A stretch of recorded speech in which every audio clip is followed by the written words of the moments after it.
welcome back to Five Lakes Garage, and I was going to actually work on some more productive things than I am today, but I need to get the CJ ready for the International Car Show put on by the DeBoss Garage up in Canada.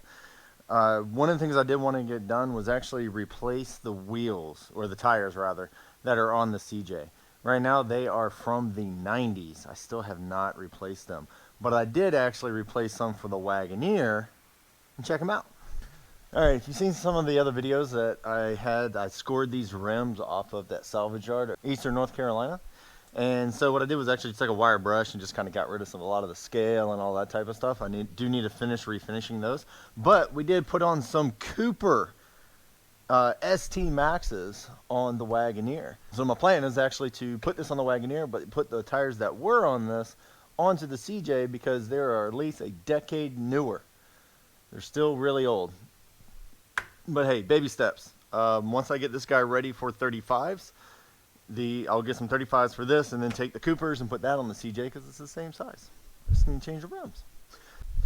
Now changing the rims, that is my problem for today. So I went ahead and took this guy off. So this is the Mud Train from Pro Comp. That was on the Wagoneer. Now it is a 33 12.5 15, which is the same size as I run on the CJ.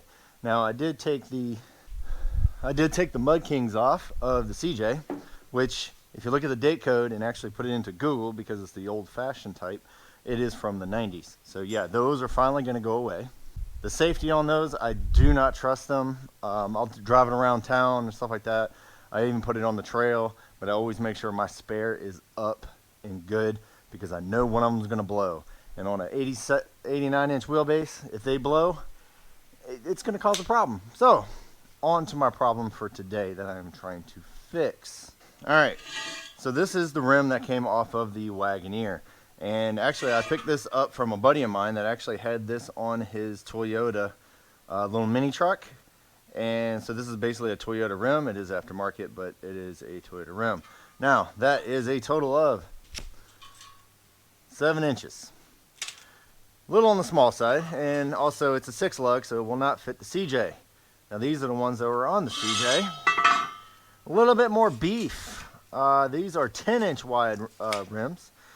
And the problem that I have is that the tires that were on the Wagoneer was on the short rims for a really long time. And I'm having a hard time setting the bead. Alright, so what we're going to do to fix this. Well, first I'm going to put the tire back onto the rim.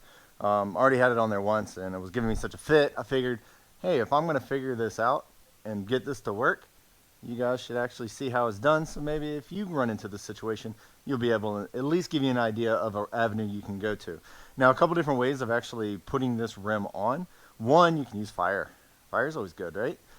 You put the rim, put the tire on the rim and then spray it down with some starter fluid, carb cleaner, something like that. Hit it on fire, boom, it's going to blow up. You stick air to it, you set your bead, and you're good to go. I'm not going to do it that way. I'm actually going to use something mechanical, and I'm going to show you that here in a second, because I actually had to build a tool. Because if you can't find it, you build it. So anyway, I'm going to get this tire on the rim. It should only take a couple seconds. I've done this before, and if you want to know how to do that, follow the other video about how to take a tire off with a high lift jack in your Jeep.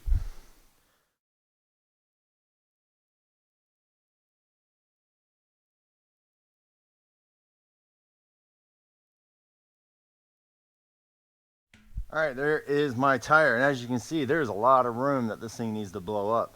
Now, a couple things you can do is actually grab a really big ratchet strap, put it all the way around, cinch it down, and hopefully, in theory, it should be able to bring this up enough to be able to at least set the bead. You throw some air in it, boom, then you're good to go there. I tried that, did not work. So what I'm going to do is actually set the back bead first. And what I did was actually make a tool.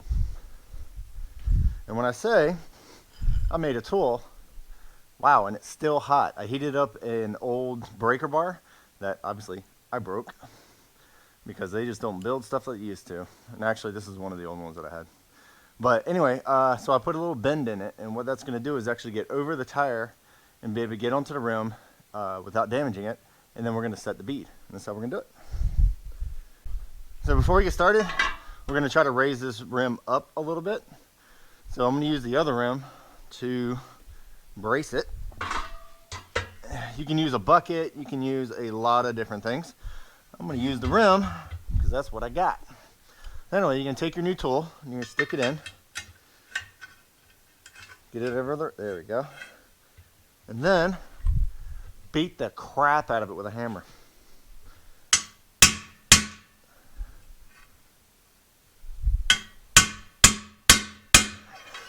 And then work your way around.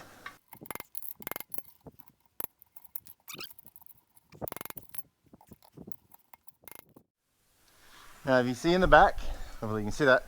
See, it's on the rim right there. I just need to beat it a few times right on this side, and that should be able to set that bead. And once I do that, I put the ratchet strap on there, and I should be able to pull the other side up, hopefully.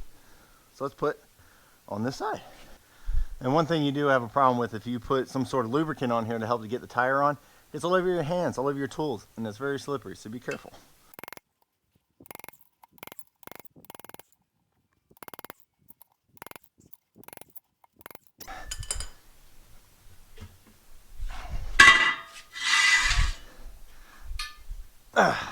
So there you go, all the way around. It's on the inner bead. Now we just need to set the outer bead, hopefully. Alright, so the back of it is sealed, and next step is to raise this tire up high enough to be able to set the front bead. Once you got both beads set, and you just fill it with air, and then you should be good to go. So what I did was actually grab a hold of my little connector. If you saw my other video on putting onboard air onto your Tacoma, then you'll see this little guy here. Now the reason why I grabbed this one is only because it has a locking chuck on it. So I'm going to put that on to my, there we go. And then once I put air into this, I don't have to sit there and hold it, because all my other stuff is, you got to hold it. And don't you hate it when you get brand new gear and it still leaks? Ah, what a pain in the butt. Alright, that works. So what we're going to do is actually, I got this big old block of wood.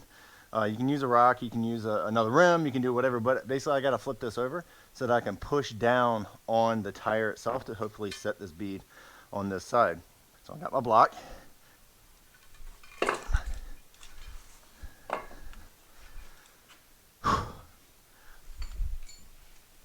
There she goes. Alright, so I have my block, I have my ratchet strap on there, and what I'm going to do is start filling with air and push down onto the tire. Let's see if it works. Bam! It is on there. Pull that off. Alright, so right now I'm losing air because I don't have my Zerk fitting, not Zerk, but stem valve in there, and I took it out to make sure we didn't have any restrictions on that air getting into this tire. So now I can put it back in. Bam! Let's fill this puppy up.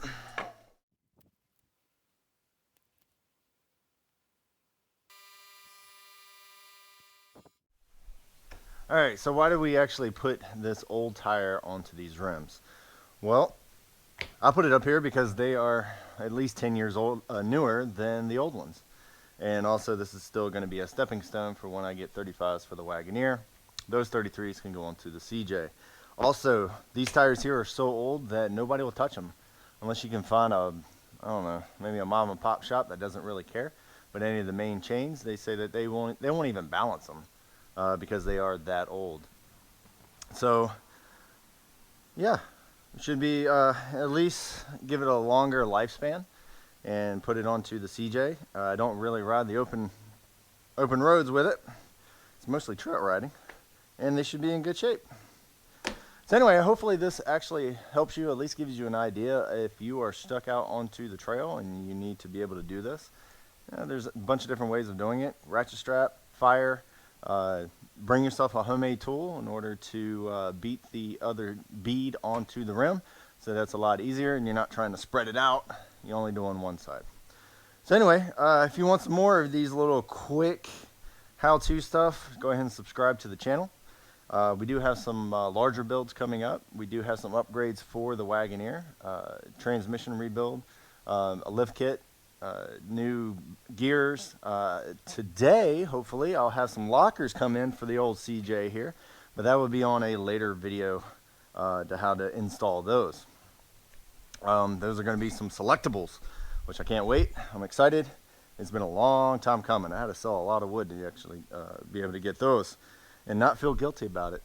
So anyway, go ahead and like, subscribe, tell a friend, all that good stuff, and stay tuned for some more. Until then, keep them on the road and don't spend on useless money that you don't need to. Make yourself a tool, prolong all your other stuff, and just get out there and wheel. Have fun. Enjoy. Later.